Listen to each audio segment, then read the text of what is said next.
Hi, welcome back to my YouTube channel. On this warm day in Adelaide, it's going to be 33 today. It's warming up. It's still reasonably early in the morning here. I thought today I would just do a comparison based on a couple of magazines I have here, based on what's been happening in the last 20 years in photography, where we were in 2003 and where we are in 2023. And to help me do that, I've got these two magazines. This one was the Better Photography magazine, I think it was. It was produced by that magazine, which is still going in Australia, and it's called Which Camera, Digital and Film, 2003 edition updated.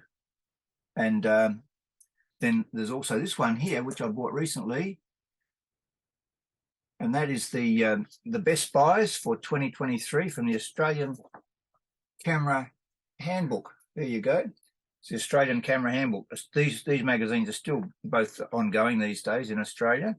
So I'm going to talk a little bit, first of all, about where I was in 2003 and what was happening. I was still shooting film and thinking about digital cameras, and I don't think I had bought a digital camera at that stage. So in this particular magazine here, some of the questions they're asking, we review 45 SLR cameras. Well, first of all, the question they ask, should you buy a digital camera now, or is it safe to stick with film? So that was the question that we were all asking back then. And I had doubts about digital, and I was still using film. And it says here, we reviewed 45 SLR cameras, or 45 or more SLR cameras, affordable digital SLRs, 100 plus color and black and white films listing. There you go. All the films were being listed. Complete lens listing, and why is medium format so good? And buying advice for flash, tripods, cameras, bags, filters, scanners, and printers. And just a quick run through of what's on the cover of this one here. Shopping for a new camera, look inside here first. First look, OM System OM5, Special Collector's Edition, our top tests all-in-one bumper issue, and it's got a review of an Epson Echo tank printer, and also a new Leica. I think it's a film camera that's actually being reproduced again or brought out again, and a special lens of some sort. Fujifilm, Leica, Epson Echo tank ET8550, Nikon Z9. Anyway, we'll come back to that one afterwards. So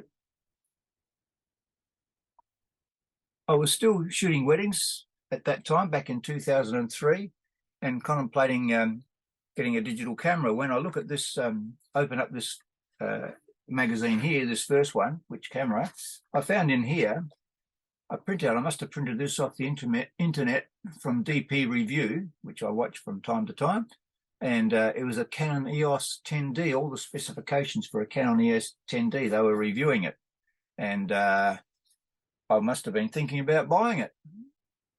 And so I got a price from wherever I was. I might have been in a camera shop in Adelaide, and the grip and the battery plus 256 megabyte card, not even in gigabytes. That was a big card, probably a compact flash card. The price was $3,734.50 back then. And it had a 16 to 35 millimeter f2.8 lens, and that lens was worth $2,816. And the listed price in America at the time was $19.99.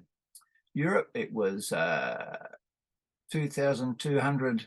Well, that was European dollar, euros, and in the UK it was 1,499 pounds, made out of magnesium alloy. The megapixels were pretty much non-existent, 6.5 million total pixels. So it was a 6 megapixel camera, and it had all the specifications that you'll want. And I must have been thinking about buying it, but I didn't. That was a bit pricey for me back in those days, and still is. And so I didn't buy it. I ended up getting back then the Pentax IST TD, which was had been rumored to come out for quite some time, and it was going to be based on the Pentax MZS, which I have, and I was using for film weddings at the time. But it took a long time for that camera to come out, but it finally did come out, and it was 6 megapixels. And it was so expensive that I bought it on a rent-to-buy basis, which ended up costing me quite a bit of money over the years, but was the way I found myself entry into the digital camera market. And is it safe to stick with film? Well, for a while I was using both film and the digital camera because I didn't trust digital at that stage. And then eventually, by the time I graduated up to the Canon 400D, mainly because my Pentax was waiting repair, I was using the Canon 400D for weddings exclusively by itself, and I found that quite adequate 10 megapixel camera. So, what else can we say? The printers, I mean, there's no film reviews and films and everything in this latest one here. The printer that is being reviewed in here, I've been thinking about getting. In fact, I was thinking about getting it just recently. That's the where is it? I'll find the page. It's the Epson EcoTank, page 82. Way back several years ago, I bought a Epson 1430 A3 plus size printer, and I thought that looked pretty good, and I experimented with those continuous ink supply systems on it. The problem was I had what's that, you get dye ink and there's another ink you get. Anyway, I had the wrong ink in it to start with, and it wasn't very satisfactory. So I swapped it over to ordinary ink that we use for inkjet printers these days, and that's been adequate ever since. And that's got six different inks, colours in it. This one over here has 5. It has 4 coloured ones and a special black one. That's the Echo 75. What did I say? 77500 or something. I'll come back to that in a minute. But just recently I was thinking of buying this one. Now, where was it again? Sorry, we'll find our way back to it again. I was thinking of buying the new one, and because this one over here, I could show it to you. We might be able to see it just over there in the corner. Yeah, just past there. It's all got junk all over it, as usual in here. Take a few things off. That there. You might be able to see the printer over there, maybe. Pull a bit of stuff off there. In fact, what I'll do is I'll just point this over here for a minute. So there it is. There's the Epson 1430, Artisan 1430, and I'm still using it, but I was about to take it to the dump the other day because there was a light flashing on it and saying that it wasn't, and I couldn't stop that light from flashing. It was on one of the cartridges. And so eventually was about to take it to the dump, and I thought I'll have one last try. So I thought I'll have one last try with that printer, and I plugged it in, and it's working fine now, and it does beautiful colour prints up to A3 plus, and I believe you can also put a roll film in the back of it and feed roll film into it as well. So I'm not about to chuck it out. So where was I? I was looking for this EcoTank 82. So these EcoTank printers, they have an interesting system. So the idea, and these replace the old continuous ink system where you've had bottles sitting on the outside of the printer and then being fed in by tubes into the actual printer. So these things have a little bottles built into them, and you can refill them. So it's a lot cheaper, and they last for quite a long time. I'm still on the first run of ink that I've had in this printer, and I've had it for over a year now. And but I use this one as well, of course, and they're quite economical. This one here, the one I've got over there, it's a bit flimsy. It's not robust, and I've had a few issues trying to when you try and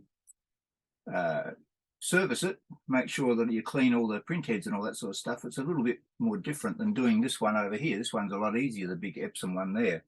So this one here, it looks a good one. there's a really good review on it, and if that one does stop, I'll probably get it. And those are all the in thing these days. The price that they're selling that at the moment is, this is the ET 8550, is $1,149. I think when I bought that Epson Artisan 1430, it was about $250, and I thought it was a pretty good bargain at the time. And so there you go. So what were some of the cameras that they were looking at back here? Should I buy a digital camera or stick with film? Are digital cameras affordable? Is digital quality good enough?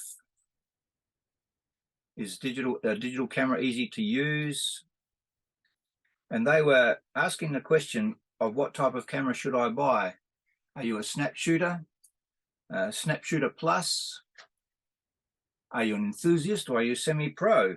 And I guess they do talk about professional cameras in here as well. But those are pretty much the same levels of photography that we're all into today. But there's some beautiful little digital cameras here. You see some of these little ones listed up here. Where are we? Those little point and shoot digital cameras. There's a Digimax. These are all Samsung, these are. And 2 megapixels, 3.2 megapixels, movie capable, they all are. And the very first one I bought was a Samsung digital SLR camera, which had 2 megapixels. And that was my introduction to digital photography. The Canon EOS 1 film camera they were talking about. There's a little a Canon digital point and shoot one there.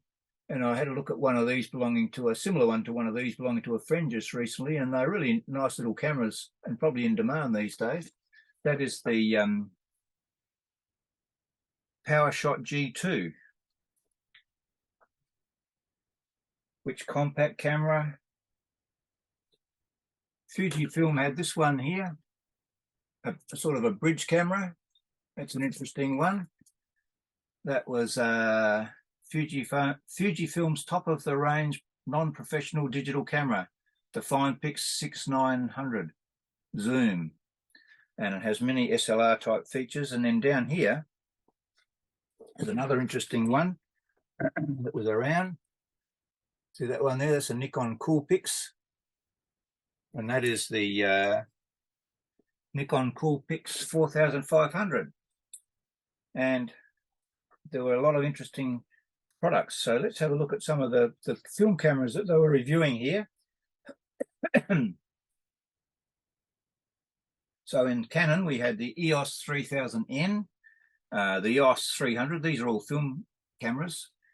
EOS 30/33, the Canon EOS 5. That was a pretty a good one. Then we go over the page. Canon EOS 3, Canon EOS 1.5 or Canon EOS 4, and then we got Canon digital cameras, SLRs, EOS D60, EOS D1V. And then back to film cameras again, Contax Aria, Contax NX, Contax RX, Contax AX. Those were sort of professional cameras. And then Contax N1, Contax RTS3, Contax Digital SLR, the N Digital. There you go. That was an interesting one. And then Fujifilm Digital SLR S2 Pro, which was quite popular for a while. They was based on Nikon cameras. Then we had the Kodak 720X. And some of these prices, I mean, this one here, you have a look at that. Over here, the Canon, the Kodak, 720X. You can see that there. That was selling for $16,250 for the body only. And what the megapixel count was 2 megapixels. Wow. So, but it was fully professional. And then the 760, the Kodak Digital SLR 760 with a battery grip. Both these things had battery grips. The price was $16,250. This is Australian dollars. Then we go over to the Leica R8, which was selling in Australia at the time for $5,082. And then we go back to the Minolta Dynax 3. I think I've got one of these, $649. I think I bought mine in a bundle of about 10 cameras for $50, including that one, which I still have. I think I've reviewed it on here. The Dynax 404 SI, the Dynax 5, Dynax 7, the Dynax 9. That was a brilliant camera that came out.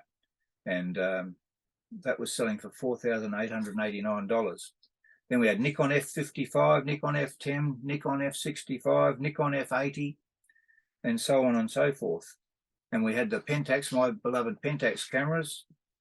We had the Pentax MZ6, which I recently sold, which was a great camera. Pentax MZ60, MZ30, the MZ5N, and the MZ3 and the Pentax MZS. The Pentax MZS was $2,150 at the time, and I bought that around about probably a couple of years before this magazine came out. I bought that for about that price as well, and I still have it. It's a beautiful camera. And then there was some Ricoh cameras, and then which medium format cameras. They're showing some Amiyas, and so on and so forth.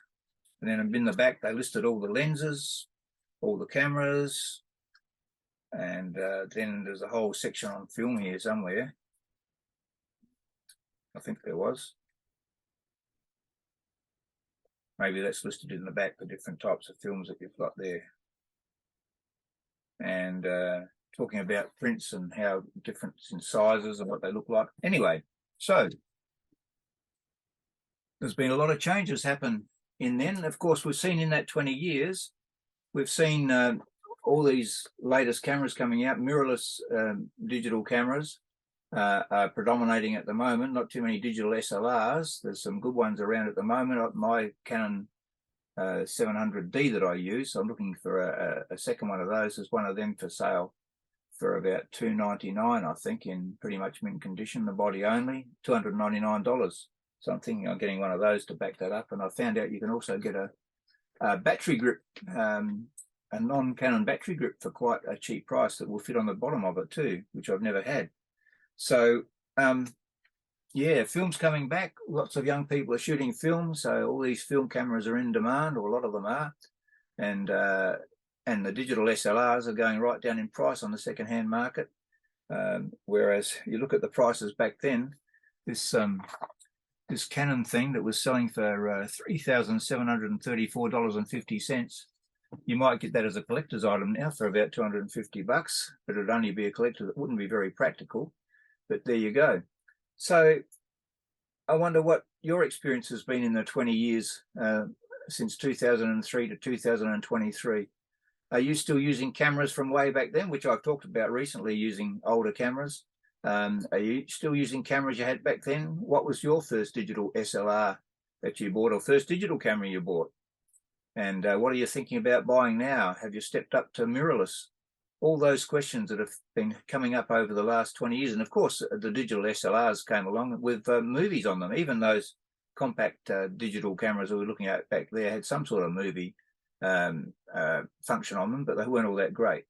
Anyway, so the years go by, don't they?